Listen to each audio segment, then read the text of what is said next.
Hello दोस्तों, स्वागत है आपका न्यू टॉपिक जीएस जीके में। मैं हूं खुशबू मिश्रा। दोस्तों, आज है 7 अगस्त और 7 अगस्त से जितने भी इम्पोर्टेंट करंट अफेयर के क्वेश्चन बन सकते हैं उन सभी को इस वीडियो में हम कवर करेंगे। आप वीडियो को पूरा देखिए और अगर आपको वीडियो अच्छी लगी तो आप लाइक शेयर जरूर करिए और साथ ही चैनल को सब्सक्राइब कर लीजिए और बेल आइकन को जरूर प्रेस कर लीजिए जिससे कि वीडियो का नोटिफिकेशन आपको मिलता रहे। तो आइए दोस्तों, शुरू करते हैं आज की क्लास। पहला प्रश्न है, उत्तर प्रदेश के किस जिले में यंग भारत ओलंपियाड का शुभारंभ हुआ है?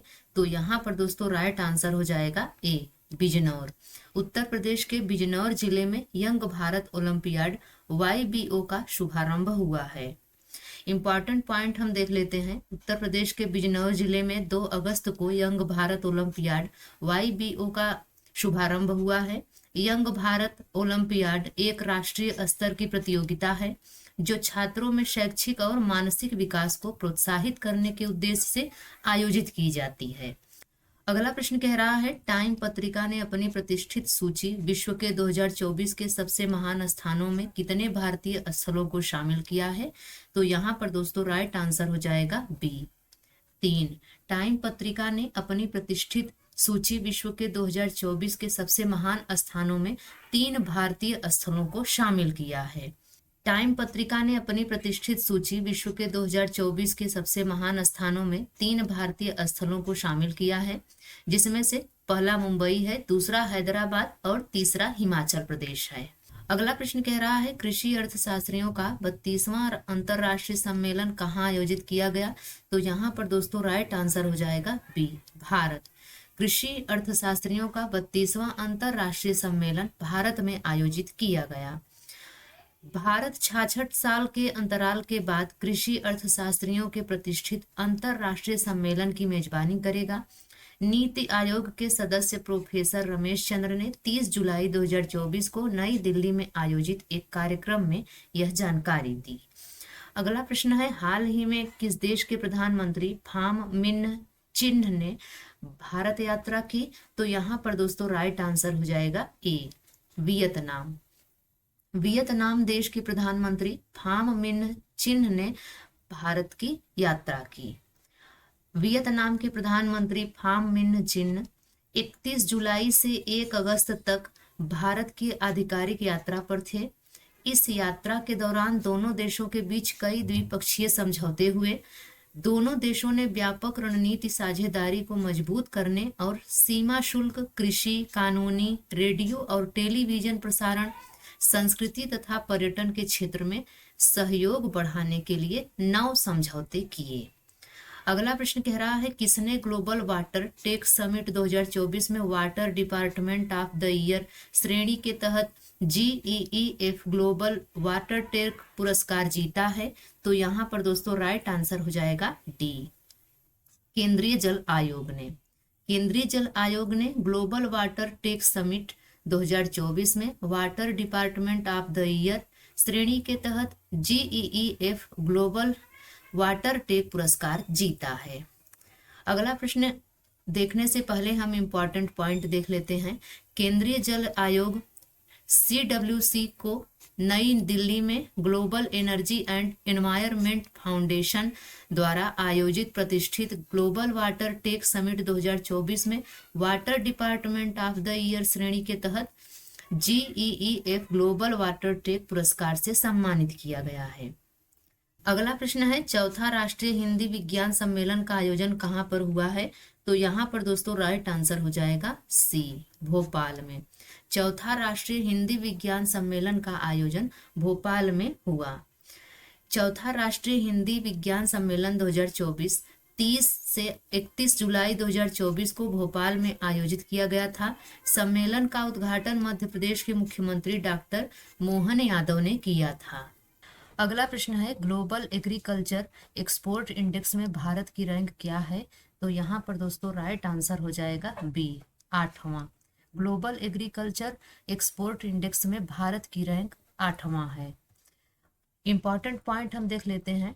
WTO के अनुसार भारत 2023 में वैश्विक कृषि निर्यात में 8वें स्थान पर है।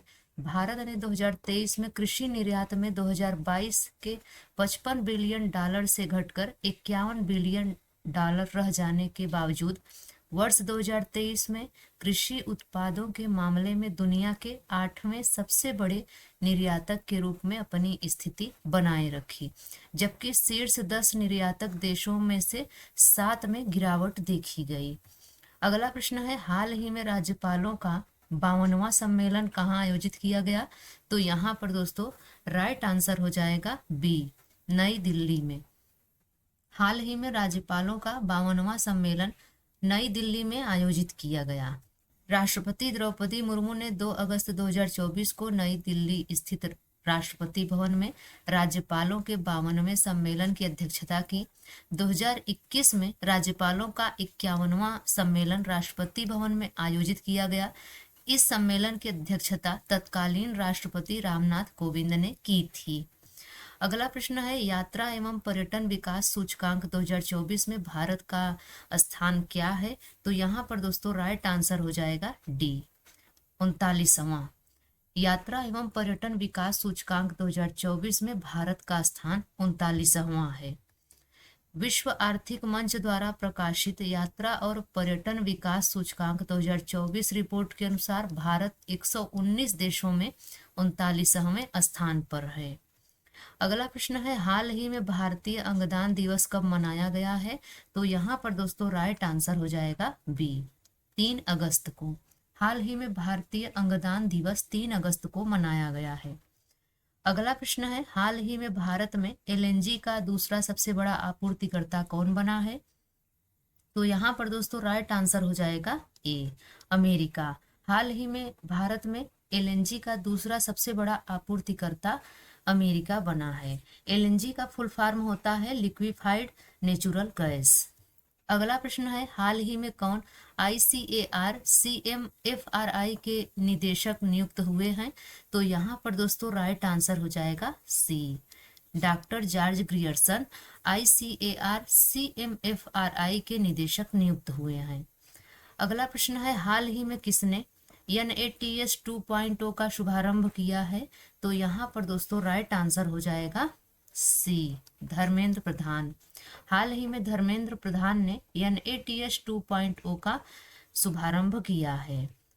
अगला प्रश्न कह रहा है, हाल ही में श्रीराम कैपिटल को ARC लॉन्च करने के लिए किसकी मंजूरी मिली है? तो यहाँ पर दोस्तों राइट आंसर हो जाएगा ए, RBI की। हाल ही में श्रीराम कैपिटल को ARC लॉन्च करने के लिए RBI की मंजूरी मिली है। अगला प्रश्न है, हाल ही में जुलाई माह में GST संग्रह कितने प्रतिशत बढ़कर 1.82 लाख करोड़ पहुंचा है? तो यहाँ पर दोस्तों राइट आंसर हो जाएगा सी, 10.3%।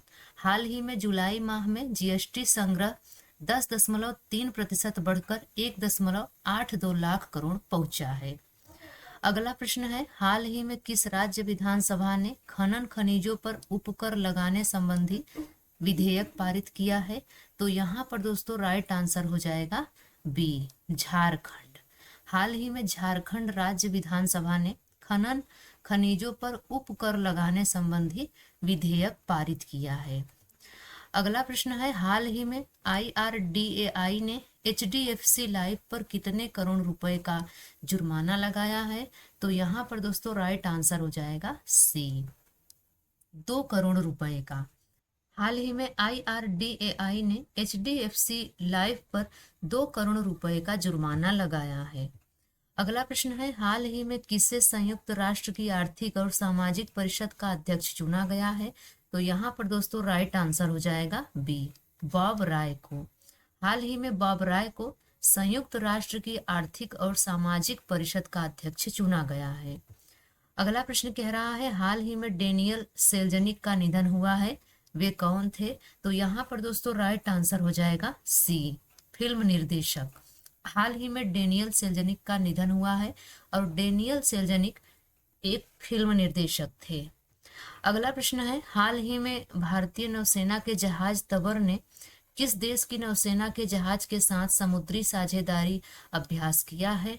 तो यहाँ पर दोस्तों राइट आंसर हो जाएगा ए, रूस के साथ। हाल ही में भारतीय नौसेना के जहाज तबर ने रूस देश की नौसेना के जहाज के साथ समुद्री साझेदारी अभ्यास किया है। अगला प्रश्न है, हाल ही में सरकार ने विमान रखरखाव, मरम्मत और ओवरहालिंग में कितने प्रतिशत एफडीआई को मंजूरी दी है? तो यहाँ पर दोस्तों राइट आंसर हो जाएगा सी, 100%। हाल ही में सरकार ने विमान रखरखाव और उसकी मरम्मत और ओवरहालिंग के लिए 100% एफडीआई को मंजूरी दी है। अगला प्रश्न है, हाल ही में यूपीआई से लगातार तीसरे साल कितने लाख करोड़ रुपए का लेन देन हुआ है? तो यहाँ पर दोस्तों राइट आंसर हो जाएगा बी, 20 लाख करोड़ रुपए का। हाल ही में यूपीआई से लगातार तीसरे साल 20 लाख करोड़ रुपए का लेन देन हुआ है। तो दोस्तों आज की यह वीडियो आपको कैसी लगी आप कमेंट्स में जरूर बताइएगा। अगर यह वीडियो आपको अच्छी लगी हो तो लाइक शेयर जरूर करिएगा और साथ ही चैनल को सब्सक्राइब कर लीजिएगा। तो मिलते हैं किसी और वीडियो में, तब तक के लिए बाय एंड टेक केयर।